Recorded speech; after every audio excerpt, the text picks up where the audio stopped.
Since the dawn of the superhero movies, we've been drenched in origin stories. Batman broods over his pearls, Spider-Man mourns over Uncle Ben, Superman discovers his alien roots, then his fashion-forward cape game. It's a proven storytelling formula. We get to know them as they get to know themselves. But let's be real. At some point, a lot of us started craving issue number 73, and we jump right into the hero's life mid-swing. We know who these characters are, and if someone doesn't, well, it wouldn't take more than a few lines of snappy dialogue to catch everyone up, right? Right? Well, be careful what you wish for, because James Gunn's Superman delivers exactly that.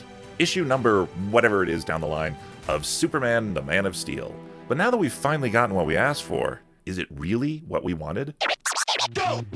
So we're rebooting the DCEU again. And this is Everything is Mid. Warner Brothers, DC Comics, James Gunn's Superman can be summed up with one word. And it's not truth, justice, or even the American way. It's momentum. And in the first half especially, the movie needs it. I liked the clever intro. I liked that this Superman is vulnerable, emotionally and physically speaking. I liked Krypto the Superdog, who I only vaguely remembered as a comic book curiosity, but now here he stands as a full-blown scene stealer. I liked the idea of a fortress of solitude that rotates to track the sun like a massive frozen sunflower. Science-ish. The robot stewards were a nice touch too, though the whole solitude thing starts to feel a little more like co-working space with robots. Maybe they're all ripped from pages in the comic books, but whatever. These ideas felt fresh, and tonally, Gunn gives us the most Saturday morning cartoon version of Superman we've ever seen on the big screen. Not in a bad way, but in a bright, punchy, maximalist kind of way. It's colorful, it's quirky, and it all seems to suggest that this Superman is one who has trouble fitting in, who falls, who gets back up, and despite the odds, keeps going. You know, like the rest of us human beings. He's so relatable. Well, actually, yeah. So why harp on momentum? Because as we're introduced to this unconventional Superman and his scattershot world, we're never really given time to actually live in any of it. One fresh idea crashes into the next before the last one even had a chance to settle. Before long, I found myself relating less to Superman and more to his cape, getting yanked in every direction, flapping wildly, just trying to keep up. I mean, it does follow a narrative, and it is all interesting, but it's also a bit exhausting. Every 5 minutes, I found myself thinking, wow, that happened. Okay, I guess we're doing this now. The result, I didn't connect with anyone. Not Superman, not the world, not the stakes. For nearly half the film, I was scrambling just to find my footing. So is this bold world building, or just narrative whiplash? And what exactly are we supposed to grab onto? After a breezy introduction at the Daily Planet and some table setting for the plot, Clark drops by Lois's apartment. It turns out they're already dating in secret, and what begins as a charming rendezvous quickly spins into a full-on Lois Lane interrogation about Superman's involvement in some geopolitical crisis. But that's because this scene is trying to establish that Lois is a brilliant, self-sabotaging bulldozer. And mission accomplished. At this point, I don't really care about this imaginary country or this imaginary conflict, and I want to get a sense of grounding for who Clark is and who they are in this relationship. But the movie doesn't want that for us. This is a scene that's meant to keep Clark and Superman off balance and not fitting in. Superman not fitting into the world is a big theme throughout, and it has a nice resolution. But at this point, that's not what I wanted. I'm not messing around. I'm doing important stuff. Speaking of important stuff, I think you know what to do here. You want to subscribe so you don't miss any of these super videos. Lex Luthor shows up early too, young, twitchy, intense.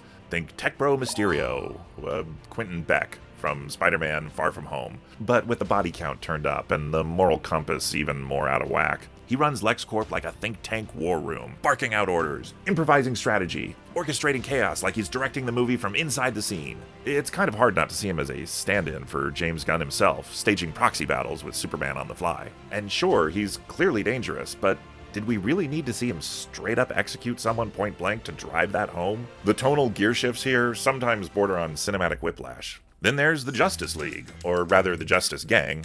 I got flashbacks to the late 80s Justice League reboot, my introduction to Guy Gardner as the perfect jerk with the Green Lantern ring, and I was thrilled to see Nathan Fillion absolutely nail that vibe. Hawkgirl is here too, screeching in battle and yawning when she's off the clock.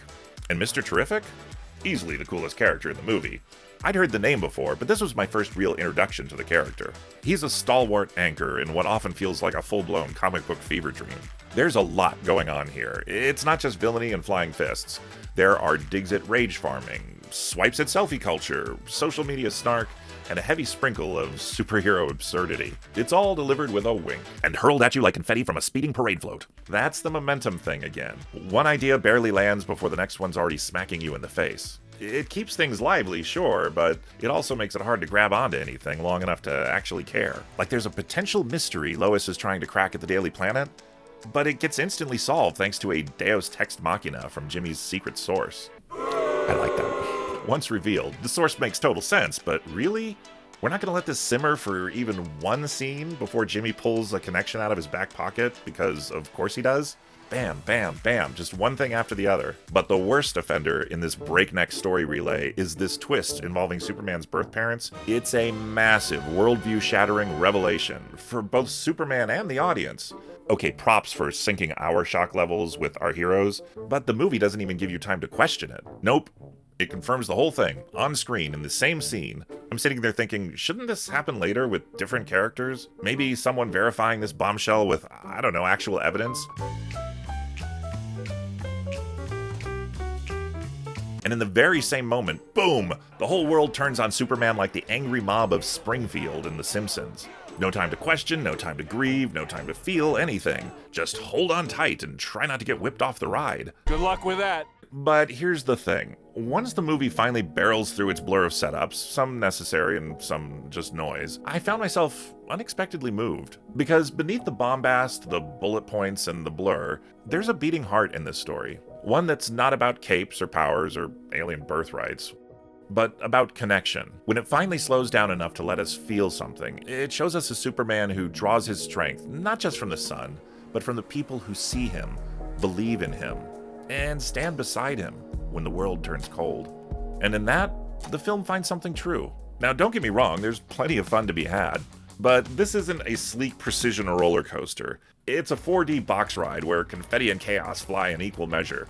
Younger audiences may ride that momentum more easily, but scenes like the Russian roulette moment remind us that this isn't just kid stuff. This ride has teeth. So, was this Superman what we wanted? We said we were done with origin stories. We were ready to skip the first flight, the barn speech, the baby blanket. We asked for a deeper cut, a story from later in the stack. And James Gunn gave it to us. A Superman already mid-flight, mid-crisis, mid-everything. But maybe in skipping the origin, we lost something else. Those quieter, reverent moments that frame Superman as more than just a player in the chaos. The scenes that let us sit with who he is before launching into what he can do. Gunn's Superman is chaotic. It's overstuffed, it's fueled by pure momentum. But when it finally slows down, when the cape settles and the noise fades, it reminds us, Superman's greatest strength isn't his flight or his heat vision, it's knowing who he's fighting for. Because sometimes the real superpower isn't saving the world, it's belonging to it.